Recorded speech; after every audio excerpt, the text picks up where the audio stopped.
ओम शांति।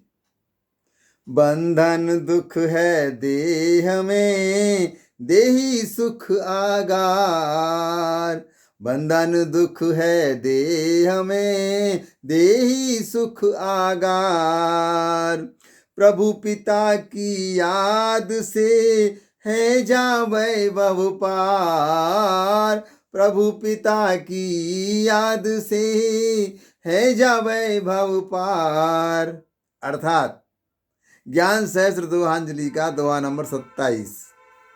परमपिता परमात्मा कहते हैं, शिव बाबा कहते हैं कि इस देह को अगर बार बार याद करते रहेंगे, संभालते रहेंगे, सुंदर सुंदर वस्त्र पहनते रहेंगे, मेकअप करते रहेंगे, तो समझ लीजिए इस देह का संबंध सारे संसार के देहधारियों से है। तो समझ लीजिए बंधन ही बंधन मिलेंगे, दुख ही दुख मिलेंगे।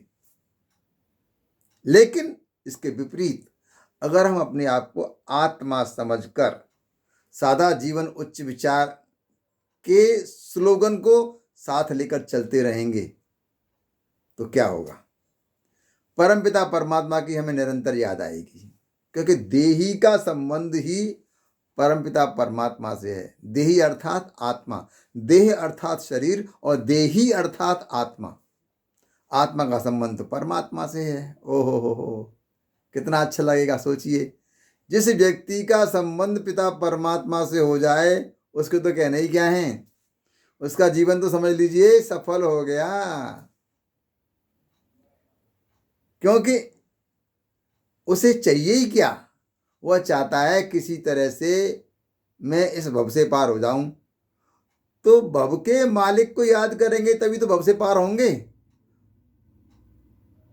भव का मालिक तो परमात्मा है।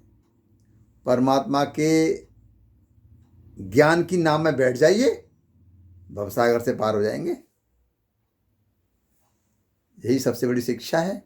अतः हमें परमपिता परमात्मा को याद करके, उससे संबंध जोड़ करके भवसागर से पार होने का प्रयास करना चाहिए। ओम शांति।